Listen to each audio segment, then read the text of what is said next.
Hey, Unitic here. It is November 4th, and I'm climbing up Cole Mountain in Virginia right now, and it was such a kind of stunning view I thought I'd get a quick video. I'll try to keep from pointing the sun in your eyes, but if I do this properly, hopefully you'll be able to see kind of the valley back behind me, the far off mountain ranges. That's the Shenandoah Valley behind me here. That's Cole Mountain. I'm climbing up here, and if you look back behind me, that's where I've come from. I'm almost at the peak of Cole Mountain. Back up in the, I'll go around here and make sure I don't hear this hit the sun, hopefully. Strange looking clouds today. May look familiar to some. Here just a few hours ago. But anyway, got down to about 26 degrees last night, give or take a degree or two. You tend to be about 2 degrees colder for every 1,000 foot in elevation gain.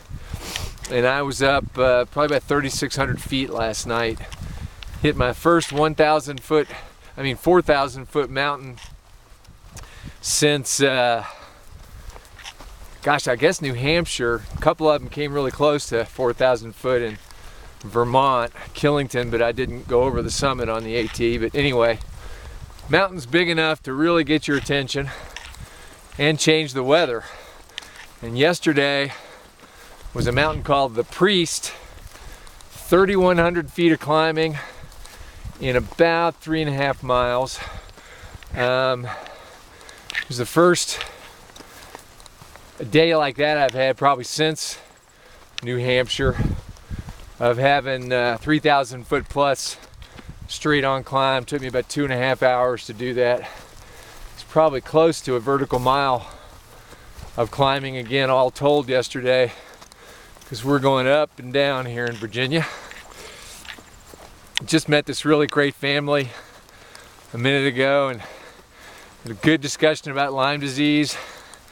Got my shirt on underneath, I showed it to him, but it was so cold today I've been layered up until here just recently as the sun got high in the sky and this nice open grassy bald, they call it, gives you a chance to warm up a bit, and going uphill gives you a chance to warm up a bit. So I just wanted to touch base a little bit about cold weather camping.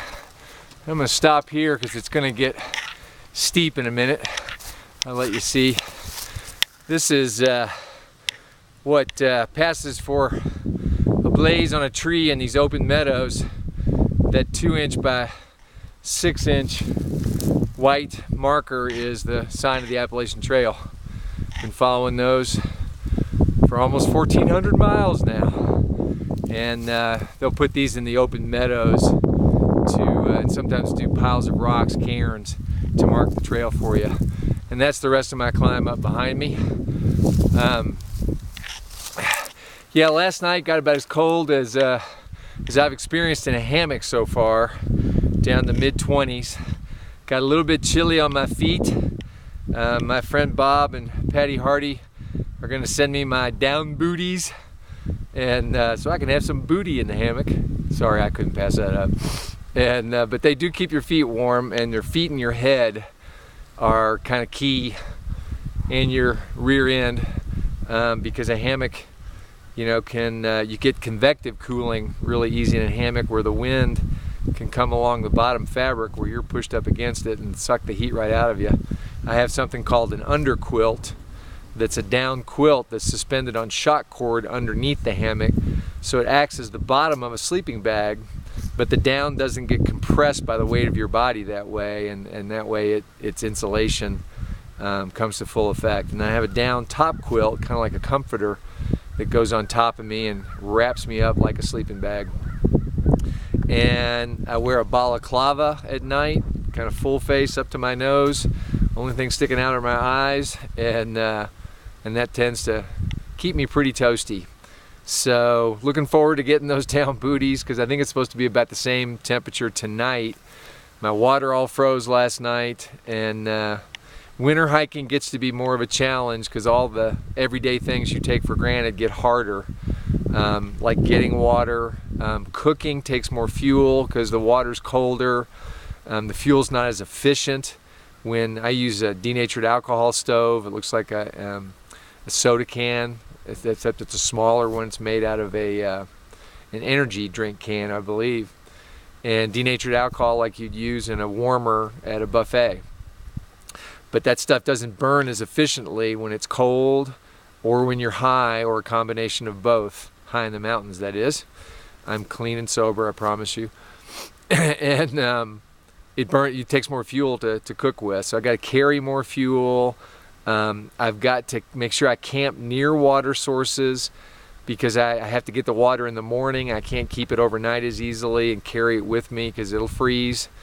And really the only way you can keep things from freezing is to put them down in the sleeping bag with you, and cold water is not something I want to put in there. I do have to put my water filter in the bag with me in a Ziploc bag, or the water, the moisture that's inside that filter will freeze and destroy the filtering elements. So it has a place in the bag with me down in the foot box down by my feet. But anything else you don't want to freeze has got to go in there. It's more time consuming to get dressed in the morning. I've got to layer up at night and then peel them all off and put back my hiking clothes on in the morning. It takes longer to break down camp, set up camp. Days are shorter. Now with the clock changes, I'm getting on the trail probably about 7 a.m. with the new time, trying to get off the trail by 5 because it's getting dark pretty much by 5:30 or so.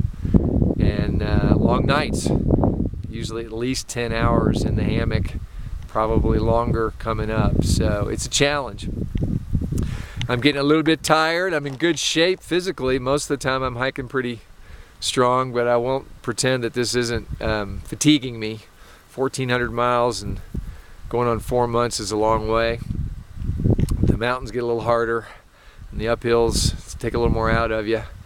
But a couple more days I go over the 2/3 mark, and next week I'll hit 1,500 miles, and in just about 4 more weeks I'll get to hike with some buddies, good friends I've missed dearly, down around Hot Springs, North Carolina. They're going to meet me down there. So still on track to finish by the end of December. May have a big party down at Springer Mountain, Georgia. I'll keep you posted. Anybody that doesn't have New Year's plans, you're welcome to come down and join us. For today, this is Unitic, warm for the moment and going uphill. Later.